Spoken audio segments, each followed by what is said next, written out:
வணக்கம்ண்ணா. நாங்க தான் முள்ள வெட்டி போட்டு நாங்க தான் போராட்டம் பண்றது உண்மை. ஆனா எங்களுக்கு இந்த இடத்துல ஒயின் ஷாப் இருக்க கூடாது.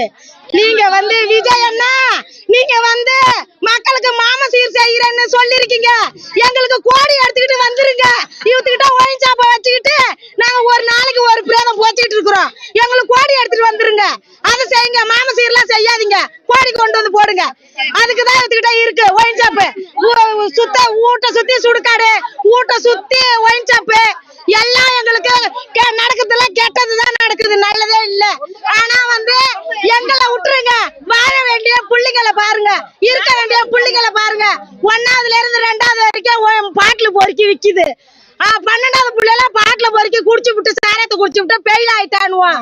அவனால எங்க தெருவுல ஒரு புள்ளைய கூட பாஸ் ஆகல, பெயில் தான். காலேஜ் போறவங்களாம் தண்ணி அடிச்சுட்டு கிடக்குறான். பொட்ட பிள்ளைய வந்தா தகராறு பண்றானுவோ. ஸ்கூலுக்கு இந்த வழியா போக முடியல, இந்த வழியா வர முடியல. வயசானவனும் என் தெருவுல ஒரு 100 பையன் அடிபட்டு கம்பி அடிச்சு கட்டிட்டு கிடக்குறானுவோ. சூத்தால வந்துட்டு கிடக்குறானுவோ. டெய்லி 108 ஏத்திட்டு போகுது. 108 ஏத்திட்டு போனா திரும்பி வந்தா பிரேம் தான் வருது. இந்த ஒயின் ஷாப் இங்க இருக்க கூடாது. இந்த ஒயின் ஷாப்பை எடுங்க. எங்களை மன்னிச்சுக்கிங்க. நாங்க செஞ்சாலும் எங்களை மன்னிச்சுக்கிங்க. எங்க ஒயின் ஷாப் இங்க இருக்க கூடாது. பண்ணதுக்கு 5 வருஷமா 10 வருஷமா போராட்டம் பண்ணிட்டு இருக்கோம். எங்களுக்கு போராட்டம் பண்ணி எடுக்கவே கிடையாது ஒயின் ஷாப்பை. ஆனா எடுக்கிறேன்னு எடுக்கவே கிடையாது. எங்களுக்கு